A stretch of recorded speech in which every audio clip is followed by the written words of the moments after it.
Je vous salue fraternellement et chaleureusement, Jésus, et je souhaite que nous soyons, comme le disait Paul, puissamment fortifiés par l'Esprit Saint dans notre homme intérieur. Je le souhaite profondément pour nous tous. Alors, nous continuons ce parcours avec le livre La tragédie des siècles. Merveilleux livre, n'est-ce pas? Et au 26e chapitre de ce livre, chapitre que nous terminons aujourd'hui, il est question d'une réforme qui fut nécessaire, que dis-je, qui fut indispensable à ceux qui se disent, qui se disaient, qui se disent encore disciples du Christ. Ma première question donc sera la suivante, chers amis. De quelle réforme s'agit-il? Brièvement, l'un d'entre vous peut donner la réponse, j'en suis persuadée. Dans ce chapitre qui a comme titre une réforme indispensable, de quelle réforme s'agit-il? En peu de mots.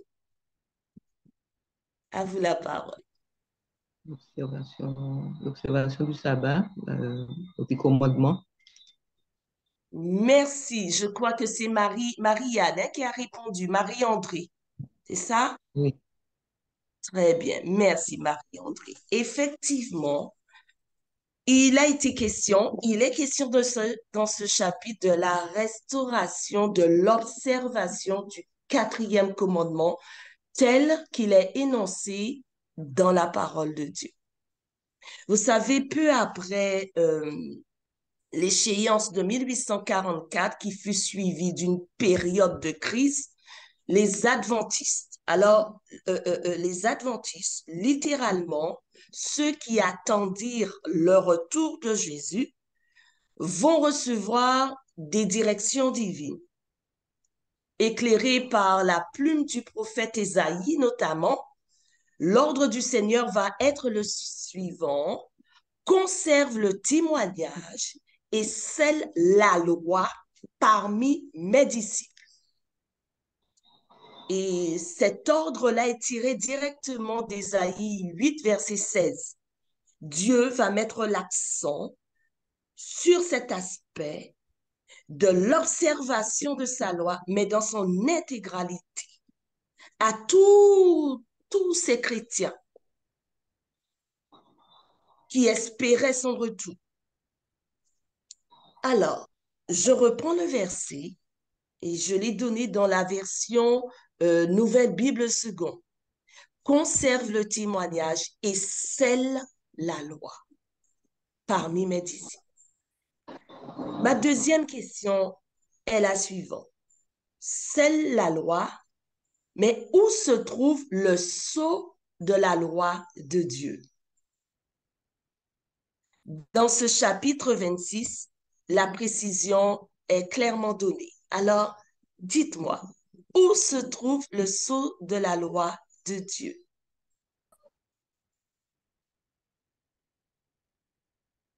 Quatrième commandement. Ça, c'est Marcel qui a répondu avec conviction et elle a raison. Le sceau de la loi de Dieu se trouve dans le quatrième commandement. Et l'auteur donc de la tragédie des siècles va préciser que seul entre les 10, ce quatrième commandement renferme le nom et les titres du législateur. Il le proclame créateur des cieux et de la terre et montre ainsi que Dieu seul a droit à notre soumission, à notre adoration. Et en dehors de ce précepte, rien dans le décalogue n'indique de quelle autorité la loi émane. Or, la loi divine ayant été privée de son sceau lorsque le sabbat en a été éliminé par l'autorité du pape, Les disciples de Jésus sont invités à rétablir ce sceau en rendant au jour de repos du quatrième commandement sa place légitime, comme mémorial du Créateur et signe de son autorité. D'où le sens du titre donné à ce 26e chapitre, une réforme indispensable. Il fallait rétablir ce sceau en rendant au jour de repos du quatrième commandement sa place légitime.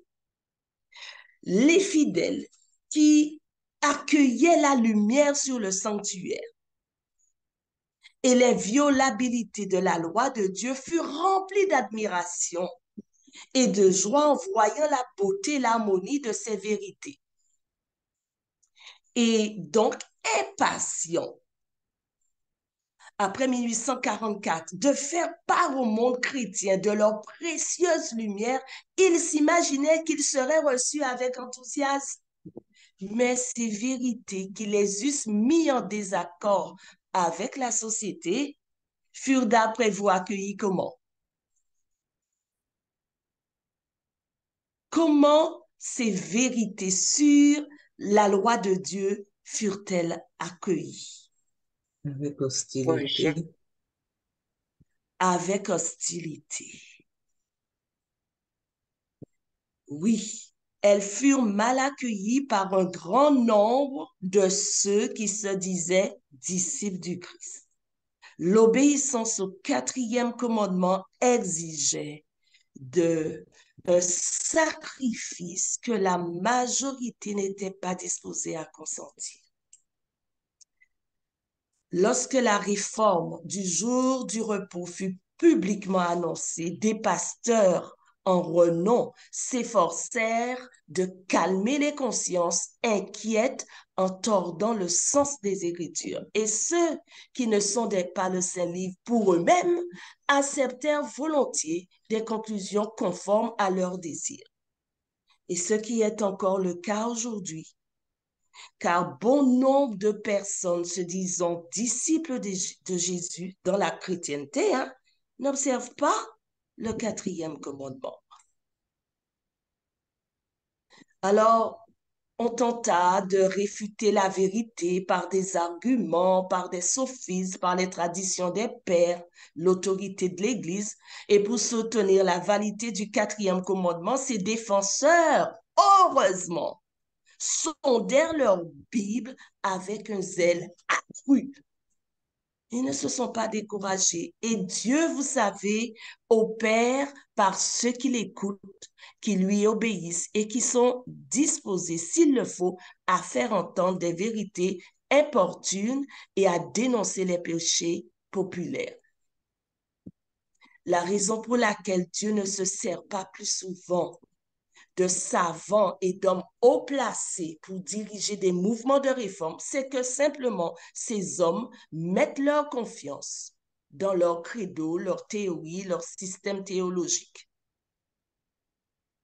Voilà.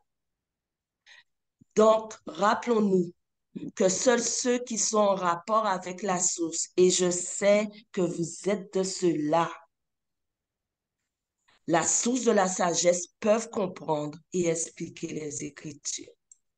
Alors, la majorité des adventistes de l'époque vont repousser la vérité concernant le sanctuaire et la loi de Dieu. Beaucoup d'entre eux vont abandonner aussi leur foi au mouvement adventiste et adopter des vues illogiques et contradictoires touchant les prophéties et le mouvement lui-même. Le conseil de Paul, que personne ne vous séduise d'aucune manière, n'avait pas été compris par beaucoup. Et ce même conseil qu'on trouve dans 2 Thessaloniciens 2, verset 3, mes amis, est encore plus valable aujourd'hui. Que personne ne vous séduise d'aucune manière. Rappelons-nous qu'une brèche a été faite à la loi de Dieu quand Rome a changé le jour du repos, Mais le temps de la restauration de cette institution divine est maintenant venu au sein du monde chrétien. Il faut, il faut absolument que cette brèche soit réparée et que les fondements antiques soient relevés, même chez nous. Eh oui, même chez nous, observateurs du quatrième commandement, parce que, mes amis, ne me répondez pas, mais la question demeure, en vérité, est-ce que tous les adorateurs, dans leur obéissance au quatrième commandement aujourd'hui, retiennent par exemple leurs pieds pendant le sabbat pour ne pas faire leur volonté durant le saint jour du Seigneur? Est-ce qu'on fait véritablement du sabbat nos délices pour sanctifier l'Éternel en le glorifiant, en ne se livrant pas à nos penchants et à de vains discours? Eh oui, la question mérite d'être posée, n'est-ce pas? Comme dans les siècles précédents, le message dénonçant les péchés et les erreurs de notre époque va susciter de l'opposition. Et Jésus l'avait dit hein, clairement, hein, quiconque fait le mal est la lumière et ne vient point à la lumière de peur que ses œuvres ne soient dévoilées. Jean 3, verset 20. Donc, il faut, et je le répète souvent, que nous soyons déterminés pour la cause du Seigneur. Et c'est possible parce que l'Esprit est là pour nous porter assistance. En face de cette situation d'opposition, que doit faire le, le messager de la vérité? Doit-il la taire? Non, non, nullement, nullement. Aux serviteurs de Dieu, en notre temps, est donné cet ordre: crie à plein gautier, ne te retiens pas, élève ta voix comme une trompette et annonce à mon peuple ses iniquités, à la maison de Jacob ses péchés. Mais, mes amis, il ne s'agit pas seulement d'annoncer, de dire les choses aux autres. Il s'agit surtout de faire comme Paul le propose. Il disait à Timothée, sois un modèle pour les fidèles. Il ne s'agit pas tant seulement de dire aux autres d'observer que de le faire soi-même de façon authentique, n'est-ce pas? Oui. Oui. Prions ensemble. Prions, mes amis. Notre Père qui est dans les cieux, nous te remercions pour ta révélation. Merci pour elle et pour l'œuvre qu'elle accomplit en nous, pour qu'à partir de cela, à travers cette conviction que tu mets dans nos cœurs par l'Esprit Saint, nous puissions, Seigneur, la partager.